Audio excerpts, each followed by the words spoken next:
3, 2. Hey, what's up, going? Bonjour, famille. Bump Jonas here, and I'm chilling with none other than D Twist, aka Tracy McWavy, aka the reason she didn't text back, aka L the Bars. Is that a new one? It's a new one. That's a new one. Yeah, it'd be like that. We chilling here. We doing a sit down at Syke Studios, man. We about to do some SprinkleSumSalt. We chopping it up. Bro, first of all, that was my first question is which nickname are we using today? And is L the Bars? L the Bars. L the Bars. Like L the Barge, but you gotta put bars right there. You didn't have L to the Kanye them. I Bars. think they got that. All right, cool. You know what? We ain't gonna use none of them. Just say Twist. Twist. We're just gonna keep it simple. We're gonna keep it simple. He wrote it down in notes too. That's crazy. I'll be honest with you. All right. All right, so man, first of all, what's a KC cat like yourself eat for breakfast? That was an interesting question right there. It's research, y'all. Research. Depends on how I want to answer this.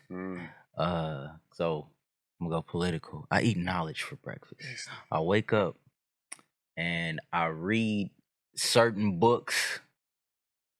I'm lying. Probably like Garfield and nah. It just depends. I don't get breakfast a lot. Oh really? So you just be up and at them. You ain't even... But what I would go to is probably like IHOP. Okay. All right. For the pancakes. So you don't eat breakfast a lot. Nah. But let's say you have some folks coming in from out of town. Right. What would you make them to best represent a KC breakfast? A KC breakfast? Man, I'm gonna tell them don't come for breakfast. We gotta go lunch. No breakfast. I ain't gonna, not even brunch. Because I ain't gonna, I ain't gonna know where to point you in the correct direction. You know what I mean? But I'll just go with the basics. If it's me cooking, I'll just go sausage, eggs, bacon. Okay. So double up on the hash protein. brown. It's okay. It's some country shit. Yeah, you know what I mean? All right, That's all right. Yeah. Are you a country boy? I would say no. No. Okay. Mm-mm. Just No. too much suburban, too much street, just not enough cows and horses. Like very minimum cows and horses that I've ever seen in my life, and I'm from the Kansas side. I think that's very interesting how people have that perception. Well, yeah. That's why we here. That's why we here. I mean, because my first thought of Kansas is flatlands and farms or ranches type shit. You know what I mean? Or just country. Not in Wyandotte. Shout out to the dot. Nah, not in Wyandotte. That's not what it is. All right, man. So look, I like to do evergreen material, but we're gonna kind of date it. Happy belated birthday. Thank you. Appreciate it. Shout out to you for making another year around the sun. Mm-hmm. How have things been for D Twist, man? Leading up to this monumentous birthday occasion for you. Man, I just been good overall. I can't complain, man. I'm blessed. Right. Highly favored at the moment, man. Look at him. Nah, for real. Like, mainly, I just been working on my project. I'm trying to get the release date for it in August. I got 2 more tracks I need to kind of like master up and finish. But I mean, that's pretty much it. How does that work? How does that work for you when it comes to getting a release date and like you're crafting an album, right? And then some of that's going to come up here later. But we're here now. Let's talk about it though. What are the pressures like to put an album together? Are you putting that pressure on yourself? Is there outside, stimulus saying, hey, we need this, what's that about? It is no pressure. It is no pressure. Okay. Music is a expression. It's art. You get out what you need to get out. For me, it's therapy. Okay. I go in, I do what I do. I do what I feel for that day. And I slowly start to conduct a project. So it's not like I'm going in and said, hey, this got to be like this. I'll have a theme sometimes, but it'll just be like song-wise. Like they'll collect together. And yeah. You can see there's a scheme or a theme that's okay. Right. But as far as like the pressure, nah, if anything, the pressure is me to myself because I make my own release dates. Ain't nobody telling me when to drop. Look, I want to have this done by this date. Okay. And I give myself a deadline. That's how I finish projects. If not, I'll just have 1,000 songs everywhere. How do you like the one that we couldn't find for the beat? Oh yeah, off yeah, camera. yeah, yeah, yeah, yeah. I got the song though. I just don't got the beat. But so okay, so if you're the one putting pressure on yourself, how do you keep yourself honest to or account? How do you keep yourself accountable to those dates or to those deadlines? so I budget myself. Mm. So if I give myself a budget, I know Mhm. what I can't go over. I know if I go through a month without going to the studio a certain amount of times that I lost money. Oh, You know what I mean? I put it in that perspective. The reason why I do that is so I can stay focused on whatever my goal is. Like right now is for this project. Like I just said, I got 2 songs. That's my right. estimate. It's about 2 songs and go. It could end up being 1. I could end up being done. But long as I budget myself out to constantly keep going to the studio, having constant rotation. They say practice make And perfect. So okay, I was yeah, gonna say, for what does sure. that do for you? What is that doing for you? But it sounds like practice, but it also is forcing you to get to that end goal, which is the date. Like, okay, I got these songs. I'm in the studio. I'm not wasting my time on my money. Okay, all right. Yeah. That's a fun. I mean, that's you don't really hear a lot of artists, one, moving intentionally, and two, keeping themselves accountable in that sense, right? You over Yeah. here talking about budgets and shit. What is you, like a supervisor or some shit? Yeah. Yeah, I gotta do that by myself though. So like even when I'm creating the music, don't nobody like see me write. One. Don't Okay. nobody see me write. I come in the studio with a beat, I do a song. So everything is like upon myself Mhm. up until the point where I want the general public or whoever to hear. So it's like it's a lot of second guessing myself of is this good enough? But it's only to myself. I That way don't it's already knocked out and there's no Yeah. okay. Yeah. So with that said, hmm that means you have a lot of things already in place or prepared as you walk into that situation. So then what are some expectations that you have on the studio, on the engineer, on the, the production end of things? Um I do 3 songs a session. Oh wow, okay. Yeah, because I'll do some Shit. reference tracks too sometimes. So maybe I'll just come in with a hook that I wrote for somebody or maybe a verse, a feature or something. So I'll do that, and then I'll probably complete a whole song. I always try to have a full song complete or a freestyle or some other piece of content Mhm. that I can do or probably record, you know what I mean, do something like that. But I think if you just stay in constant rotation, so by the time when we are gonna get out, drop the Then project, it'll be back to back to back to back to back. I hope y'all Yeah, caught that. All right, come on. yeah, Just saying. Free game. yeah. Free game. All right, man. What's your favorite place to write? In my car. Ooh. Okay. Yeah. I didn't doubt. Yeah. I did not expect that one for some reason. Okay. Pull up, park, and put on a beat. Pull up, park, write down. All right, all right. Yeah, remember, I was trying. It didn't work, y'all. I'm not a rapper. Damn. All right, man. So comedy. Mm. I think I've touched on this a few times. By the way, I've interviewed this cat a couple times now. That's why Yeah. it feels natural, Yeah, right? yeah, All yeah. the stumbling is out the way and shit. First of all, how did this happen? Like, how did comedy happen for you? Was it, a natural thing? You've always been funny, or was it a side hustle opportunity? I only thought I was funny to my friends. That was it. It was never like anything more.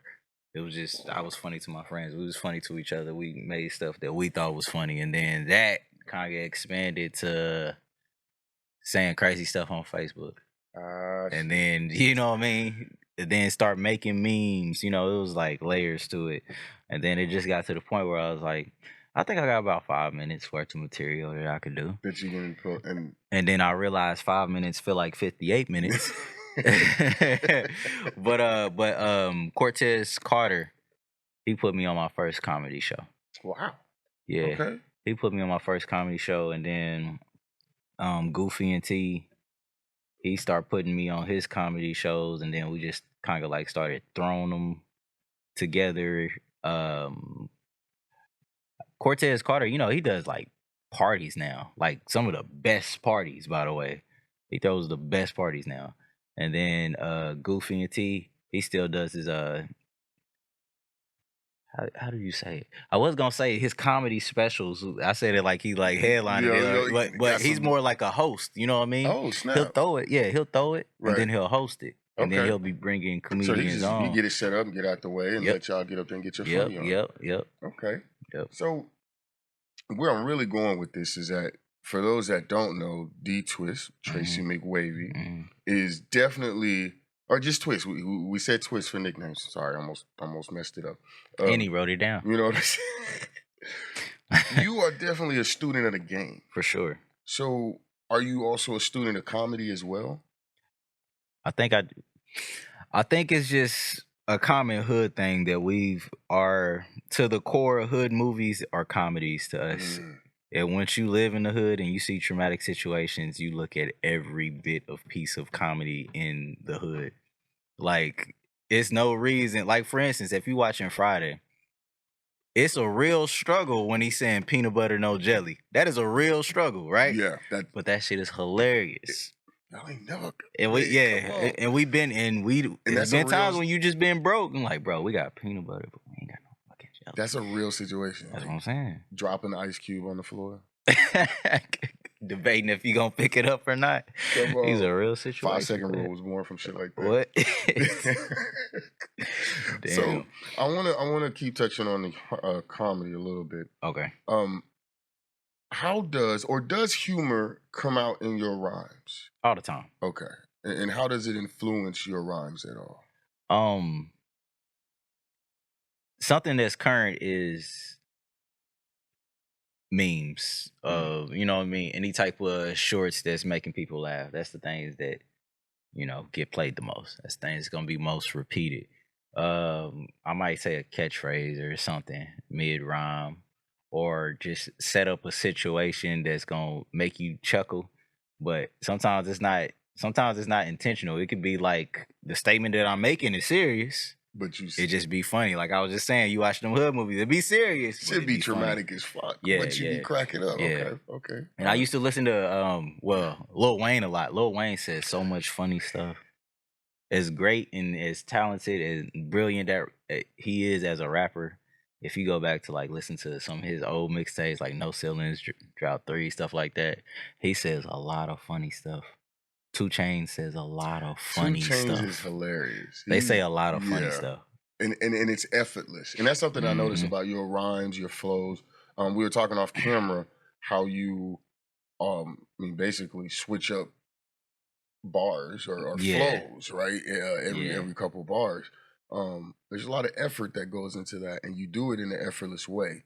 So what I want to ask is, like, did you have a mentor, or do you have a mentor when it comes to rap and when it comes to the technical side of things? No, I wouldn't say I got a mentor. I got people that I look towards and they can give me feedback. I wouldn't necessarily consider it as a mentor because I know some top-notch rappers. Like for instance, I got a bunch of songs with Dilemma. When Dilemma used to write, I used to look at my paper. I'll be probably like at an 8, and I'll look over at his paper, and he would be like all the way down here. Cause he used to use the big yellow pad that you put. So he all the way down here getting his last little. And I'm like, bro, it's been 10 minutes. What the hell did he say that much? Right. In 10 minutes. Is he skipping on space or something? Nah. I'm talking about full-fledged sentences. Yeah, crazy. Crazy. Okay. So stuff like that. I'll kick something and then just get feedback. I wouldn't say it's like no mentorship though, only because I think they just respect the talent. They respect the effort and going into it. Everybody don't. Everybody just want the easy payout. Right. Everybody ain't got the love for it. Everybody can't tell you what a classic hip hop album is. You know, I think, and I'm not even gonna go there with this one because it's not necessary. But one thing that I have noticed with a lot of cats is that if you ask somebody who their influence is, it's very few times recently where they're gonna be able to tell you someone that's, older than, their discography is older than 10, 15 years. Yeah. You know what I mean? Like, I don't think that happens much anymore. And I noticed that other genres have that. Like you can't really be accepted in other genres if you don't have some kind of influence from a past person, a classic person, right? Yeah. For whatever reason, we don't do that. Well, I feel like they making new classics though, and I feel like that's why it don't go by.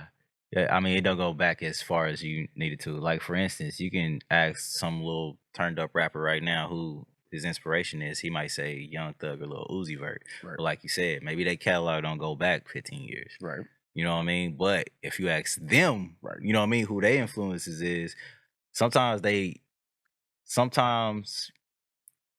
grasp the essence of that artist and don't even know where that original artist got it from.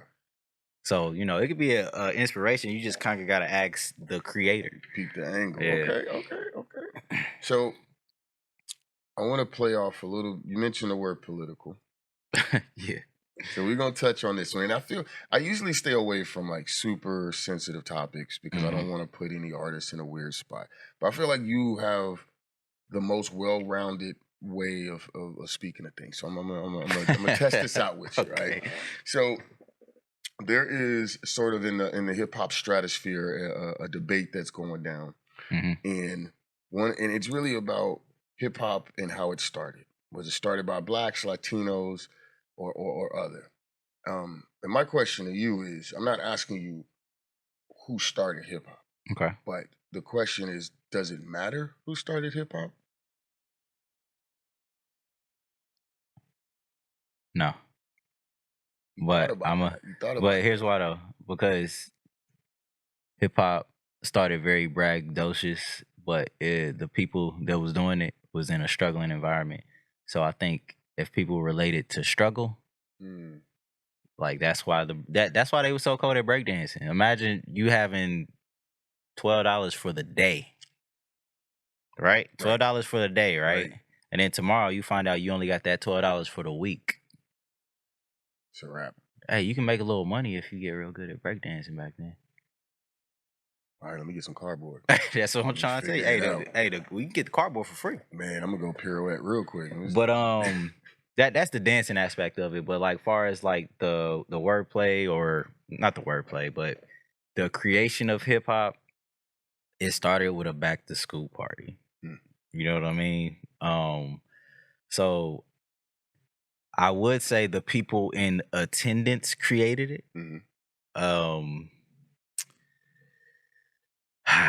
Well, you can't just say it like because it's so many layers to it. There's so many layers to it. So like, you got the people that was there. You got like Cool Herc. You know what I mean? The person party that it was, like, can we put that on her? Like, you know what I mean? Like, did she create because she wanted the back to school party? Right. So it's a mixture of everybody. But like, far as like the essence of hip hop or what it became, I feel like it's just a mixture of people, Hispanic or African American. They kind of bonded together to create something that has lasted this long. When they didn't think it was. They didn't think it was gonna last. Was like actively trying to not let it last either. Okay. It's still here though, alive and well. Even the dancing aspect.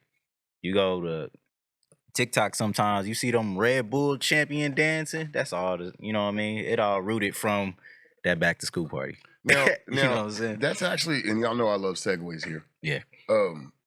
Who owns hip hop? That's my next segue question from the, who started it. Cool, we got that. Doesn't matter. Who owns it? Who owns it now? Like, as of right now, today, or you mean like from an influence standpoint, like who influenced the most people to do it? No. Okay, it's just right now. Right now, who has the most control? Who has the most effect? Who can make things happen in the culture of hip hop? Kendrick Lamar. Okay. Wow, Kendrick. Do we even want to touch on Kendrick versus Drake? We can. Okay. Just give me your hot take. What's your hot take on the situation? I feel like Drake is a great rapper, whether they try to put that writing thing on him or not. Kendrick Lamar is just better war ready. That's it. But that's only to him. You know what I mean? So it's like, I don't know. If you go back and listen to those diss tracks, especially Family Matters, right? That one keeps coming up. I'm about to tell you why though. In my opinion, who else he dissed? Like, let's say he dissed 8 people. Mm-hmm. You mean to tell me one person won out of the 8 that he dissed? Damn. So then that means he's got 7 others on his belt then, right? That's the math, is it not?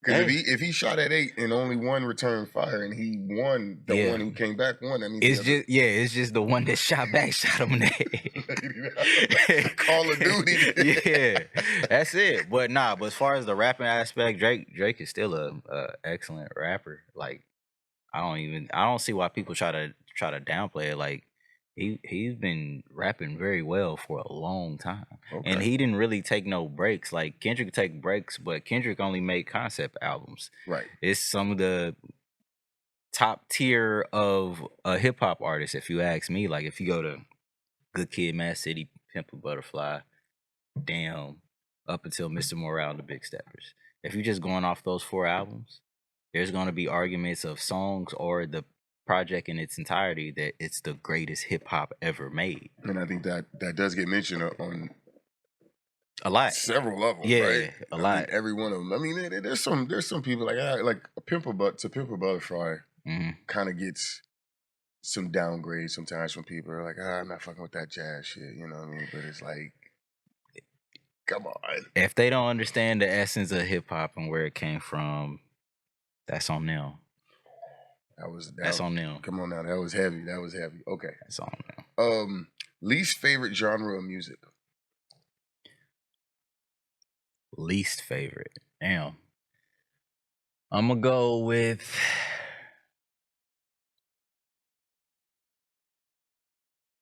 heavy metal. Damn.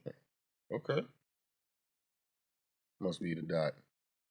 Nah, I'm thinking heavy metal because when it gets to the point where, because I wouldn't consider like screamo like a genre, but even though it might be like a newer one, you know what I mean? So is that a genre though? All right, so look, so screamo then, screamo. Oh god, it gotta be. Yo, I'm laughing. I'm laughing inside joke. I'm laughing inside real heavy right now. Inside joke. My wife. Oh, you listen to screamo? We didn't even know. You actually confirmed that that's a whole genre in itself because our kids say screamo. We thought that was just an inside joke. Yeah. So I'm fucked up right now. That shit's real. Yeah.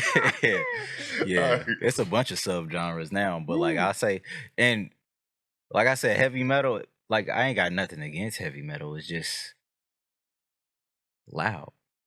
Like I can't really explain it. Like it's way louder than I think it should be. Like they got some great songs in the genre, but like screamo is just it's heavy. It's like I don't know how they don't lose their larynx or vocal cords.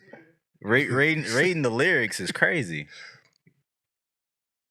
Like wow, they say some wild shit. I need some. Yeah, you got to give me some screamo songs. So I want to go over these lyrics because I need to need to be aligned with what's going on. I don't know what they be saying. In this moment is a good one. I think that's probably a good option.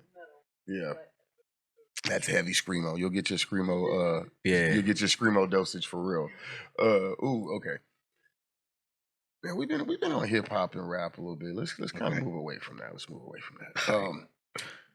No. We're going to come back to it real quick. But I want to ask, what color is your aura? What color is it? You said, what color is my aura? Yeah.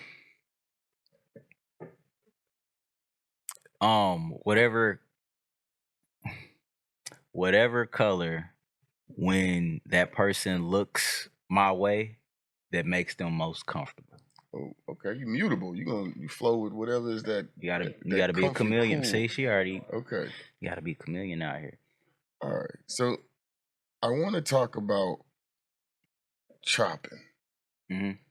We were talking a little bit about that off camera, and for me, I've always thought that the chopper style is the default Midwest style. No. And you say it's not. I said it's not. Okay, it's not the default. Okay. but Midwest is the best at it. That's for the sure. difference. Okay. For sure. Like by a long shot, Midwest is the Does best anyone else really chop though? Yeah. Okay. Who? I mean, what other region is doing it like that? I ain't gonna say more it's like a specific artists? huge amount of artists in the regions, but the ones that do it and do it well, we hear. Twisted Insane is from Sacramento, I believe. Oh shit! And Okay. he's a chopper. Yeah. But then you got like, for me anyway, if you want to talk about people that's like the best at it, it'll be like Twister. If you want to go like Crazy Bone, D-Lo, Dilemma, and then you got like, but we still gonna be in the Midwest when I say this, right? Because if I say Eminem, that's still Midwest. It's still Midwest. Still Midwest. We just the best at chopping. Okay, that's my personal opinion. I don't feel like besides Twisted Insane, Twisted Insane goes pretty fast. He's pretty clear, right? But I mean, then you got like the horrorcore aspect of it with chopping. So if I say Brother Lynch, sometimes you can hear how Brother Lynch chopping, and you can hear it, you can listen to it, and can't repeat it. Because it's just too fucking it's too and it's too strategic the way that he says it. But you know what he's saying. You know what he's saying, but you can't repeat it.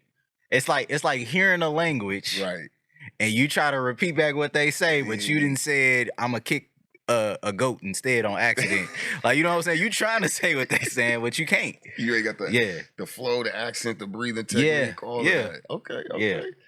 And that is the essence of chopping, though, right? Is we still in the Midwest? Yeah. Because Tech 9. We just the best at it here. Well, okay, so break down what chopping is. Is it just rapping fast? No. Because I ain't gonna say anybody can rap fast, but hear me out. Anybody can rap fast. That don't mean they're doing it well. Right. All right. If they saying back in the Mac and the crack and the lack, they not really. You know what I mean? A lot of people are not gonna agree with me, but MGK can chop. Yeah, definitely. You know what I mean? And he's Midwest. And still what? Cleveland? Yeah, it's Midwest. Yeah. Yeah, Midwest is just the best at chopping. There's choppers in other regions. There's choppers overseas. But we the best at it. I mean, the only if you like Out Branch, people say like Busta Rhymes. Okay. He East, right? But his highlight in chopping is mostly stuttering. I hate to say it, but it is. Okay. He's still going fast. But that compared to, like, if you look at Me Now versus Midwest Choppers 2, right? Tech 9, there's a clear difference on the time that's put into chopping. He's playing with the words as opposed to like he's actually like manipulating and not saying BS in between. That's another thing.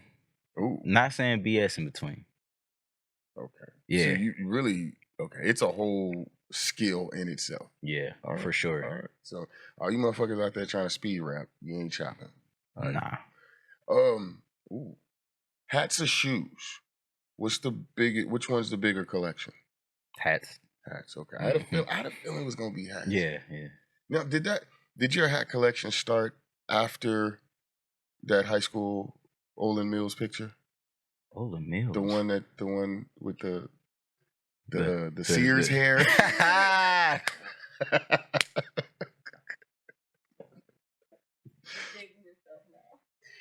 I had to sit there and think like, He's like, which one of those pictures? What pictures out there? Nah, that picture's funny as hell. I think it started in high school. Okay. Yeah. You just went from there. Oh yeah, I went crazy too. Everything customized, had a twist on it. Yeah, I was going nuts. I was going crazy. I'm talking about I used to go to work, get my check to go get a hat. Yeah. Okay. Yeah, it used to be wild. My man's over here. So that's a vice. That's like it used to be wild. Like 2K series vice, man. You over here buying all the skins, all the new shoes, all the new everything. But you gotta look at it in comparison. The homie was spending $130 on brand new Jordans. I got 4 hats. Math. Yeah. The math is good there. That's good math. Good math. Good old days. All right. So, does Kansas City push rap or hip hop? Like, where does Kansas City fall when it comes to that from a cultural sense? We push rap. Kansas City is more of a mob town. Mm-hmm. There's a certain type of music that gets played the most here. Okay. Unfortunately, you go neighborhood, the most played songs from Kansas City artists, as far as inner city goes, is probably diss tracks on each other. That's crazy too, Yeah. right? I mean, it just is what it is. Okay. Yeah. All right. Yeah. KC, home of the diss. Yeah. All right, man. Yeah. I mean, besides, like, it's either that or like the rich to factor route, where it's like, oh, I'm a Which still hustle, get money. You know what music, I mean? right? Yeah, for sure. It'd be mob music, or it's we about to diss each other, and then it's like that little gray space right there. Hip hop. Yeah. The hip hop. Yeah. So we got mob music, and we got op music, and then we got hip hop. Yeah. Okay. Yeah. Right. That's a good. Yeah. So I got to pick bills, y'all. So I got some questions that come from our sponsors. One of our sponsors is Thrax Pastry. Okay. Nothing for sale, just a suggestion of where you could spend some time. And this question is called the apology dish. The way this works is, let's say Artemis pisses you off, turns in a bad verse. Ain't never happened, but let's just say. Y'all kind of have some words. Everything is cool. Everyone says the right words, right? Yeah. But what's that? I felt like that was a bar in itself. Hold on. But what's that dish? It could be sweet, savory, made, bought, lunch, dinner, breakfast, doesn't matter. What's that item that he can bring you that lets you know, like, okay, you know me, you get me. Yeah. Let's go back to the studio. Burnt ends from Jack Stack. Oh, Jack Stack? Yeah. Not Gates. Nah. Not Arthur Bryant's. Burnt ends from Jack Stack. You get different barbecue pieces from Gates, and to get your perfect barbecue meal, you would have to go to like 5 different places from here. We're gonna come back to that. I like that. That's a follow up. Yeah, we might have to get him on a foodie tour or something. I'll fuck with that. All right. This one comes from our sponsor, Pigwich. Okay. Down the heart of River Market, off menu items, daily specials. Y'all need to tap in and check out. So you know, we mentioned Gates and a couple other places. You know how off menu stuff works, right? There's that item that a few people know about, but it ain't listed, right? Yeah. All right. So you go into a joint, could be any place, doesn't matter. You know that there's an off menu item. How is Twist gonna ask for that off menu item? What's your way of doing it? First you just gotta have the random throat clear. It's like, let me get it, and then you gotta give the stare, like, you gotta act like it's a problem. Are you the manager? No. Where is he? It's a she? Bring her out. You see the tight lip? It's like, bring her out. Ooh. And then you ask for it. And then you ask for whatever it is. You're not going to say no to that. No one says no to that. Yeah, but when you see that and you in a place of business, it's like either he about to go crazy. But when the manager actually comes, it's, oh, hey, how's it going? I was wondering, so there's this off menu thing. Not a lot of people know about it.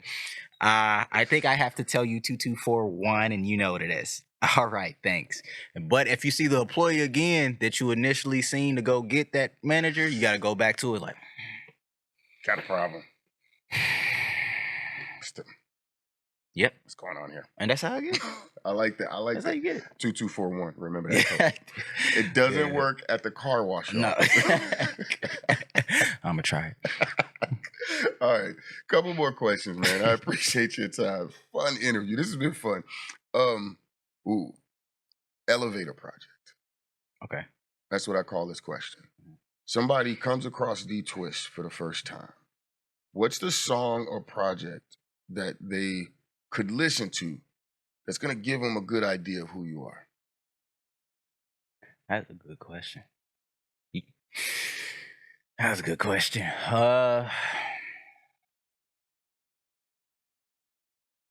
It's not out yet. That was a good answer. Yeah. That was a good one. Yeah, it's not out yet.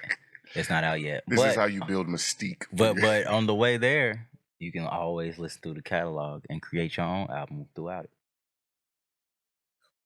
That make that make them go listen to it and be like, oh, you know what? I like this style. I like this style. And then when that one come out or whenever, boom, I'll be told then. That's a good one, y'all. So y'all got it. There's a lot. This has been a game-filled interview. A lot of gems in this motherfucker, man. Okay. What do you start with to build an outfit? How do you put your outfits together? Is it the hat, the shoes, the belt, shirt? Hat. We should have known. We should have known that. Just a hat, and then be like, yep. And so you can get like a couple layers in, and if it's not off, you still like, okay. Like if it doesn't match with that hat, by the time you get to the pants and socks, it's still like, man, we're gonna pull it back. Yep. All right. The hat is the driving force. All right. Ooh. What's your spirit animal? I've already got the answer, by the way. You already got the answer? Mm-hmm. Does it have to be an animal? No, it doesn't. It could be boba tea or something if you feel like, whatever. I feel like it's a pterodactyl. Why wouldn't a pterodactyl be an animal? I mean, because we consider it a dinosaur historically. Is it dinosaurs ain't animals? Dinosaurs are definitely animals. So a pterodactyl is still an animal. I'm gonna roll with the pterodactyl. I had Wolverine down, so I don't know why, but I was like, he's a Wolverine. But pterodactyl, all right. Yeah. Pterodactyl. I'm gonna write that down. Write that down. We're gonna put that up for later. All right. So he was confident about it. I had Wolverine. Okay, cool. I don't know why it doesn't work for you, but we'll talk about it later. Man. All right, man. This is a very serious question. Research too, by the way. Okay. Greatest video game of all time.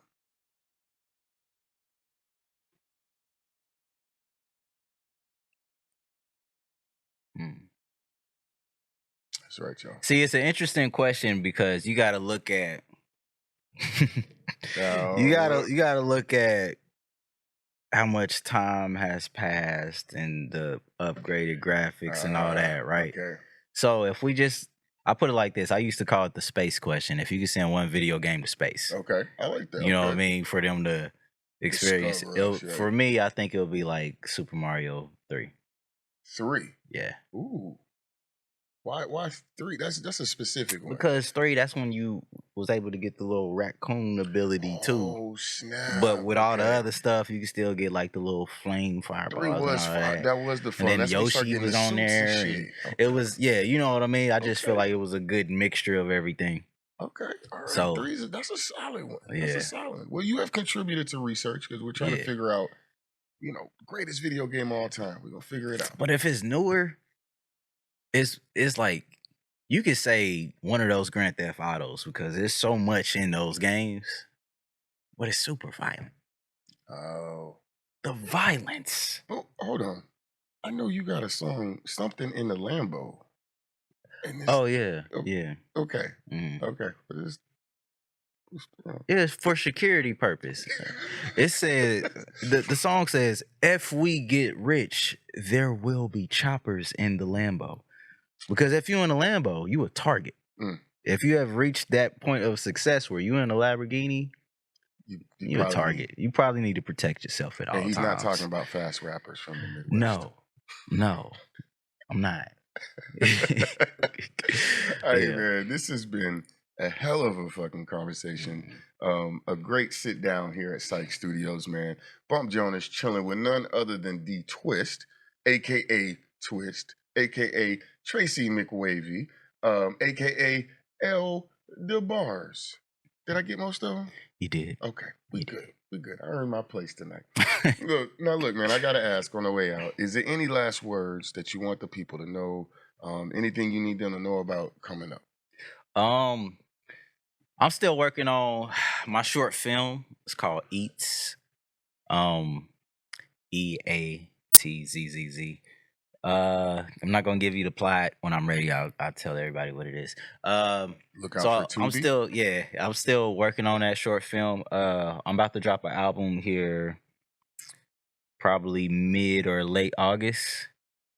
And then got a bunch of visuals that I've been sitting on that I'm gonna release as well. So I'm gonna make sure my rollout is an actual rollout. All right, I'll just put it like that. Like I said, I'm doing it on my own anyway. You're not keep it in the budget. It ain't no pressure. Just keep it in the budget. That's it. All right, man. Look, I appreciate you so much for coming out here. We're gonna have to part 2 this because I want to talk a little bit more about some of the other things that you're into. We got to get past the music, past the bars, past the chopping, past the comedy. Damn, bro, you do a lot. You out of here. I'm here. I'm here. With that, y'all, I'm here. I got to get up out of here. As I always say, love yourself like you try to love the world. Do something to earn your place in the world this week. And just be a dope motherfucker. Y'all have a good one. Peace. Just be a dope motherfucker.